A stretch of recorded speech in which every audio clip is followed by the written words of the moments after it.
The clock ticks down in a packed GIO Stadium, the score tied, and out of nowhere, a lightning-fast try shatters the deadlock, sending one team to glory and the other to the brink of elimination. But which powerhouse will it be? The dominant Canberra Raiders or the red-hot Brisbane Broncos? Smash that subscribe button now for epic sports insights. The 2025 NRL Finals kick off with a blockbuster qualifying final between the top-seeded Canberra Raiders and the fourth-place Brisbane Broncos at GIO Stadium on September 14th. The Raiders have been the story of the season, clinching their first minor premiership since 1990 with a blend of gritty defence and explosive attack.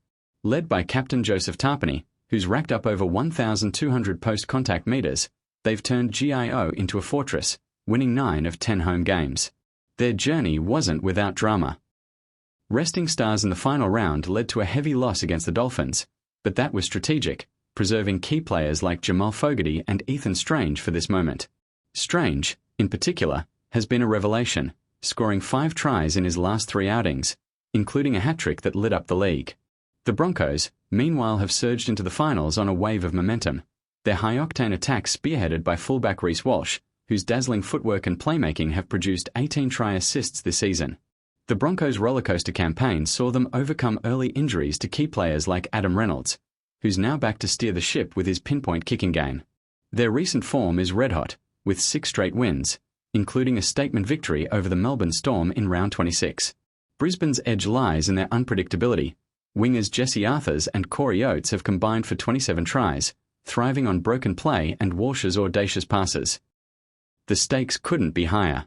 The winner earns a week's rest and a home preliminary final, while the loser faces a do-or-die semi-final against a hungry opponent like the Penrith Panthers or Sydney Roosters. History favours the Raiders, who've won 4 of their last 5 clashes against Brisbane at GIO, but the Broncos' flair makes them dangerous underdogs. Key matchups to watch include Tapine's battle in the forwards against Brisbane's Payne Haas, who's averaged 180 run metres per game, and Fogarty's kicking duel with Reynolds. The Raiders' disciplined defence, conceding just 14.2 points per game, will be tested by Brisbane's league-leading 28.5 points per match. As the GIO Stadium crowd roars, it's anyone's game. Will Canberra's home fortress hold, or will Brisbane's electric attack light up the finals?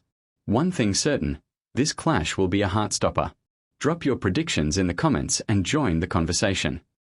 Since the Raiders' early season 32-22 win over them, Stewart paused, building tension in the room, before delivering a response that had everyone chuckling yet pondering its edge.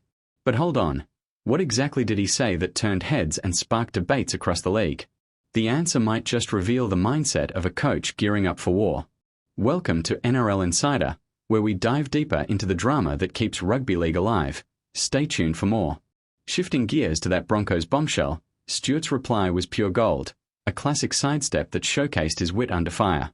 When pressed on whether the Broncos were a superior outfit now, he quipped without missing a beat, admitting he doesn't obsess over their games like the media does. It was a moment that lightened the mood but underscored his focus, labeling the Broncos a red-hot threat, a very good football team that demands a massive effort from his Raiders in the finals clash. This wasn't deflection. It was strategic, reminding everyone that past wins mean nothing when playoffs hit. Stewart's plea earlier in the week to the NRL about scheduling echoed here, warning that any finals move could hand Brisbane an unbelievable advantage, potentially tilting the scales unfairly. As he wrapped up, he emphasized the lessons from the Dolphins' drubbing would fuel their fire, turning embarrassment into motivation for a drought-breaking title push. The Raiders' path forward? It's laced with uncertainty, but Stewart's belief in his core group's character shines through, especially after Golden Point heroics earlier in the season. Yet, with the Hammers' late knee injury clouding the Dolphins' off-season and whispers of roster shakes, the league's landscape feels electric. What if this thumping sparks a Raiders' renaissance, or crumbles their confidence just when it matters most? The finals await, and every fan is on the edge. Wrapping this up, remember that in the NRL, one game's catastrophe can birth the next triumph, as Stewart's Raiders regroup for Broncos Armageddon. His take on the standard, or lack thereof, serves as a rally cry, while that Broncos zinger keeps the rivalry sizzling. For all the latest twists, from injury updates to insider scoops, there's only one place to be. That's NRL Insider. Subscribe now and never miss the action.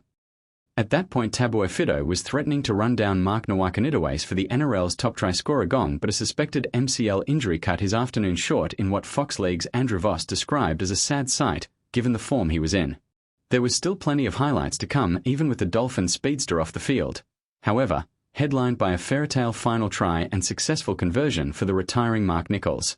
Nichols quickly came crashing back to earth on the next set as he dropped the ball to gift the Raiders a full set on the Dolphins' line, and Noah Martin crashed over as Canberra quickly cashed in.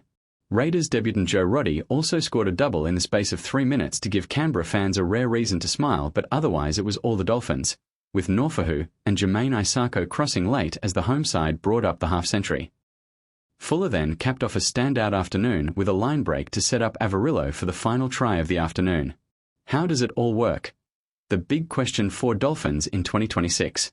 While the Dolphins may have fallen short of a maiden finals berth, there are once again reasons to be optimistic that Christian Wolff's side is on the verge of putting it all together. Putting injuries aside, and they have been the biggest issue for the NRL's newest franchise since entering the league, the Dolphins have one of the most electric backlines in the league. The question for Coach Wolff, however, is figuring out how to fit them all together, especially with Brisbane's Salewin Cobbo joining the club in 2026. Try Fuller continues to prove that he deserves to be a regular first grader next season, which would lock Hamiso Tabuai-Fidow into the centres along with the injured Herbie Fanworth, while Jermaine Isako is guaranteed one spot on the wing. Of course, it is easy to forget how strong a start to the year Jack Bostock had too, and he would potentially take the other vacant spot in the backline. But that would mean both Jake Avarillo and exciting rookie Tavita Norfahu missing out along with Cobbo. Greg Alexander described the Tabuai-Fidow and Fuller combination as dangerous in commentary for Fox League, prompting Andrew Voss to ask the question Wolff must be thinking at the moment. How does it all fit in? Voss asked, how does it all work with Fanworth fit and Jack Bostock back? You have a bloke called Selwyn Cobbo coming to the club. Try Fuller has to be there somewhere. How do they make all these parts fit in their backline? Fuller in particular was a standout in just his 4th NRL game this season, finishing with 158 run meters, 2 try assists, 3 line break assists, 2 line breaks and 7 tackle busts. Alexander called Fuller an excitement machine and genius, declaring you could put together a highlights package from his 4 games that would having you thinking he's a superstar. Voss, meanwhile, said rugby league fans would be robbed if Fuller isn't. Full-time NRL player in 2026. This guy has to have a spot, he added. It is a good headache for Wolff to have, especially given the injury curse the Dolphins have battled since entering the league, and one he will have plenty of time to ponder over the summer.